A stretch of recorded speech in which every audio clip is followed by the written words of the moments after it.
Dan, you're on with Mark in Kalamazoo. Hey, Mark, how you doing? Great. How are you doing, Dan? Amazing. Thank you for having me. I really appreciate it. Totally, dude. You are a central part of one of my most anticipated events all year long, the Puppy Bowl, the head Ruff-eree for the Puppy Bowl for this year. 21. So many years have gone by. And first off, I got to ask, how does it feel to have the best job in the world? Oh, man. Thank you for saying that. Well, I'll tell you, it's pretty stressful, but in a good way. And I really mean that sincerely. But it is intense because this year we continue to top ourselves. This year we have the most amount of dogs ever. We have 142, and we have the most amount of shelters represented ever, 80, 2 from the Michigan area where you guys are. Yeah. Look out for Rory and Trixie this year because those are Michigan pups participating in Puppy Bowl.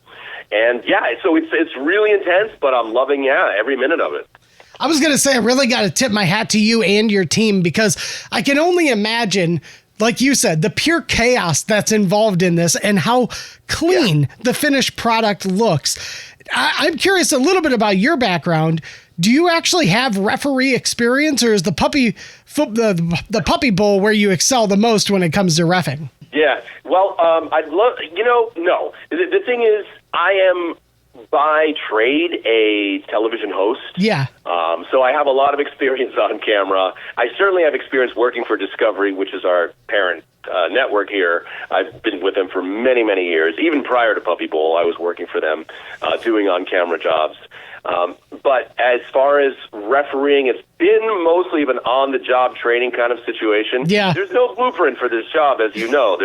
If you put this on a resume, people are going to raise their eyebrows. So we've been learning as we go, and of course, animal officiating is very different from humans. I have experience with my sons as far as like umpiring their Little League games, but that's as close as I've gotten. I was going to say, with some of the calls or non-calls we've seen recently, maybe the NFL could use your help and recruit you a little bit. Yeah. I saw that game too. I saw what happened. We know which game we're talking about. So how did you get involved with the Puppy Bowl? Like when this first began, you mentioned you worked with Discovery before it started. Was this something you really wanted to be a part of when they announced that they were going to be doing it? Oh, 100%, but I never dreamed that they would because so I started in Puppy Bowl 8. So it'd been around, 7 years. It'd been building up steam. But the referee position it wasn't central because they weren't using the ref as a spokesperson the way I'm speaking to you now. Right. It wasn't, about messaging. It wasn't about being any type of host. It was simply about standing there and, looking like a ref. But then they needed a ref who would be more involved and, like we're saying, more hosty. I had hosted jobs for Discovery over the years. I hosted a lot of one-hour specials for Animal Planet about pets and pet products. I narrated shows for Discovery because I'm also a voiceover artist, so I do a lot of narration, so a lot of animal documentaries and stuff. But the point is, they'd known me as a potential talent. This job came along because, like I said, they needed a person to be a spokesperson. They said, well, look, it's hard to audition for this because how do you try out for something? So why don't you make a tape, a videotape? Because 21 years ago, people were still making tapes. Yeah. And so I created an audition tape where I went into New York City dog parks and I pretended to officiate little fake dog games. And I did a testimonial as to why I was born to play this role. And that video's out there somewhere on YouTube, I guarantee you. But the point is, yeah, they bought it, and here I am 14 years later, and it's been great. That's so cool. I know when it comes to a lot of like kennels and when it comes to a lot of, like SPCAs, they do these empty the shelter events where they'll get a wave of pets and they'll try to get them adopted out. And I know, it's very easy for young puppies to get adopted, but not so much for the older puppies. So the Puppy Bowl kind of uses a wide variety. There's puppies, but then there's like older dogs. And I'm curious what the turnaround rate is when it comes to adopting the pets that are featured on the Puppy Bowl. I'm so glad you brought that up. It's a key point because people are initially impressed with the fact that we adopt out all these puppies. And you've already said it. it's not hard to adopt out adorable puppies. The tricky part is their parents. If that's a dog that's part of a litter, then that mom is probably still in the shelter, and that's an adult dog that really needs a home too. Yeah.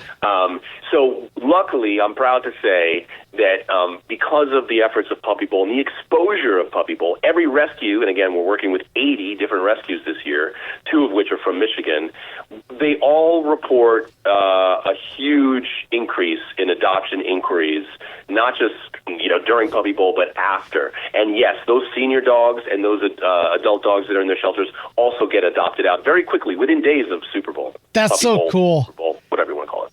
So have you ever adopted a dog that was featured on Puppy Bowl, or have you worked with somebody who has seen one and going, oh my gosh, I have to have this puppy? Oh, yeah. First, it happens every year. Listen, our crew, to put on the Puppy Bowl, it takes a village, and we have nearly 100 people that are involved in making the Puppy Bowl. That's true. Now, a lot of them are volunteers from the shelter, but still, every hand is on deck. And yes, we have everyone from camera people that are on set that adopt a dog that they've been shooting with their camera for days. We have, of course, people from the rescue. We have people that learn that there's a Puppy Bowl dog available, and they come down to the set of Puppy Bowl and adopt them as soon as the shoot is over. Wow. And in my case, I also adopted a dog. I'd been fostering dogs that are part of Puppy Bowl for many years because I felt it was better to do it that way, get to know them, and cycle through as many breeds as possible. But last year, I adopted my first dog from Puppy Bowl. It's been great. Oh my gosh. I was going to say, I have to commend you on that, because with cats, I love cats and dogs. And for my whole life, I was a cat person until a dog came into my life, and that completely changed everything. Now I have a bond with this animal that is just absolutely unbreakable. And we just got a puppy to train her how to be a service animal. So thank you. So it's just been, but it is like having a kid, and like as adorable as they are, it is a commitment when you adopt these puppies. 100%, especially puppies. You should know what you're getting into, and some people don't. Maybe we should have more like how to train your puppy PSAs during Puppy Bowl, so people know what they're getting into, because it does take time, and you got it. It's patience and time. Yeah. But luckily, I think people, certainly more than when I first started doing this job, people are more aware of what goes into it, and they're more aware of how important it is to adopt versus shop for a dog. So I think the message is getting out there. So what are some of the funniest things that you've seen that maybe didn't make the final cut on the show? Oh, that's a great question. Really, the easiest way to answer that is if we really stopped gameplay every time a pup decided to poop, eat, nap, chew on the gridiron, on the post, I should say, bathe in the water bowl, we would never resume gameplay. It would just be, just constant stopping. Delay of game would be the penalty I'd have to call over and over again. But instead, we kind of tend to turn a blind eye to those more natural puppy instincts and focus on the gameplay. Yeah. So for anyone who asks me, like, do the puppies ever? Of course they do. Anything you imagine an untrained puppy would do, they will do. They will hump. They will sleep. Everything that they'll do, it's all innocent. It's all wonderful. We have plenty of animal experts on staff to make sure that they're safe and nothing bad happens to them, and that they don't get overtired or overexerted. But that's why if you watch Puppy Bowl, there's not a lot of puppy hijinks when it comes to bodily actions. Yeah, they gotta just focus on the football. True. So, and speaking on that, because there's clearly your editor has got a lot of work. How much of a production is this? Because you mentioned you've got a village of people. What's the time like with organizing, filming, and editing? Does this take an entire year? Yeah, well, almost. It takes about, I would say from beginning to end of this process, it's nearly half a year. Gotcha. So we start in the summer. Yeah, we start in the summer with the recruitment, with the casting of these pups. And again, the goal is to show as many different breeds and mixes as possible. We then go into shooting, prepare for shooting in October. It takes almost a week to shoot the Puppy Bowl in October because, again, with so many dogs, you can't have them all on at once. Oh, yeah. Got to keep them safe, got to keep them rested. So we cycle in as many as possible. It takes 3 days or so to shoot the dogs, sometimes 4 days. A whole day is devoted to kittens because they're part of our kitty halftime show. Yeah. They're up for adoption. And then so by the time you know it, it's Friday afternoon and you've spent a week doing this. And then the months after that, November, December, you've already mentioned it. The editors are hard at work. I'm out here promoting it. We're doing a pregame show as well, commercials, social media, all sort of accompanying programs for Puppy Bowl. So there's a lot more things to produce. And you see the results on Sunday. Awesome. And what's the best way for people to adopt if they see a puppy that they love and they're like, oh my gosh, I got to have this?